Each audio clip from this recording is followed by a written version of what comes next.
Hidden within the minds of the clone troopers, encoded in their inhibitor chips, was over 150 contingency orders, each designed to maintain control over the galaxy. And among them was the most infamous, being Order 66, the command that led to the near extinction of the Jedi Order. But what if I were to tell you there was another?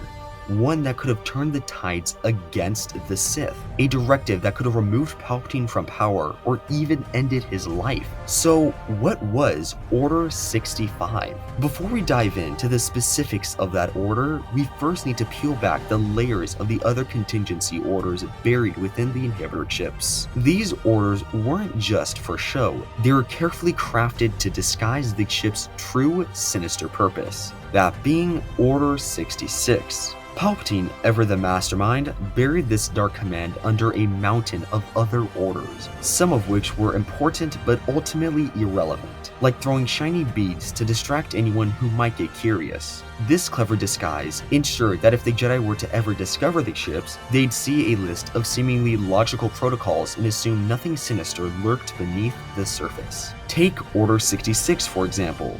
In Legends, the Jedi actually knew about this, or at least they knew about it on paper. To them, it was presented as a precaution in case the Jedi ever betrayed the Republic. And what did the Jedi do when they saw it? They shrugged it off, thinking, well, that's never gonna happen. That sounds overly cautious if you ask me. Talk about ironic foreshadowing. They didn't realize it was just a safety protocol. It was a death sentence. The reason they so easily dismissed it? There was also orders for practically everything else, from battlefield conduct to dealing with traitorous senators. Even the Chancellor himself wasn't immune to the contingency plans. Enter Order 65. Order 65 wasn't just a footnote in the archives, it was a direct safeguard against the very thing Palpatine was working towards. Tyranny. The order explicitly stated that if the Senate declared the Supreme Chancellor unfit to lead or deemed him a traitor, or if the Security Council reached the same conclusion, the clones would be authorized to detain or, if necessary, kill him. And no, Palpatine could not invoke this one on himself. That's like writing a law to arrest yourself. It doesn't make sense. Instead, the power to execute these orders relied solely within the Senate, or if the Senate couldn't act, the Security Council. Now, the Security Council was supposed to be the guard against any politician becoming too powerful or corrupt, ensuring that the Republic stayed stable and fair. Sounds great, right? Except for the fact that Palpatine already bent them to his will.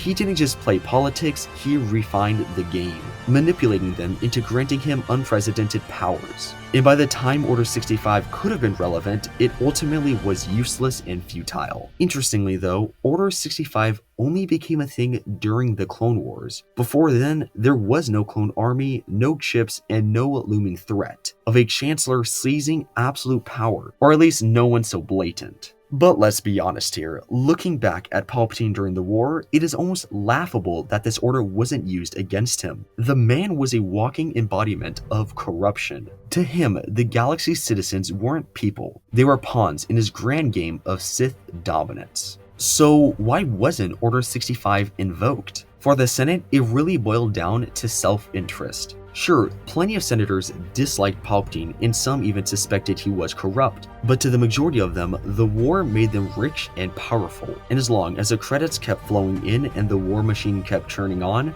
they were content to look the other way. It didn't matter to them, they were getting rich. And for the Jedi, well, they were kind of stuck. They couldn't do anything. Order 65 didn't exactly give them the authority to act. It specifically stated that it required the Senate or the Security Council to give the command, not the Jedi. Even if the Jedi had undeniable proof that Palpatine was a Sith, they could not execute the order without political backing. To put it plainly, Order 65 stated, in the event of either A majority of the Senate declaring the Supreme Chancellor unfit to issue orders, or B, the Security Council deeming the Supreme Chancellor a threat to the Republic, command of the Grand Army of the Republic, or GAR, shall be transferred to the acting Supreme Chancellor until a new Supreme Chancellor is elected or otherwise identified, with orders to detain or, if necessary, terminate the Supreme Chancellor. In theory, this was a brilliant safeguard. In practice, Palpatine already stacked the deck. The Senate was too divided and self-serving to act, and the Security Council was little more than his puppet. The brilliance of Palpatine's scheming was that he left no stone unturned. He didn't just win the game, he controlled the game. What's truly haunting is how close this order came to becoming the galaxy's salvation. It had the potential to remove Palpatine from power, or even see him executed if the clones found reason to believe he was a threat. But as we've seen, Palpatine wasn't just playing chess, he was playing 8D sabacc. Every move, every contingency was accounted for. And Order 65, the very order that could have undone him, became just another thread in his web of control. Whether this order was actually possible or merely a facade, it's still super cool and interesting to think about the possibilities of Palpatine being forcefully thrown out of office or maybe even killed.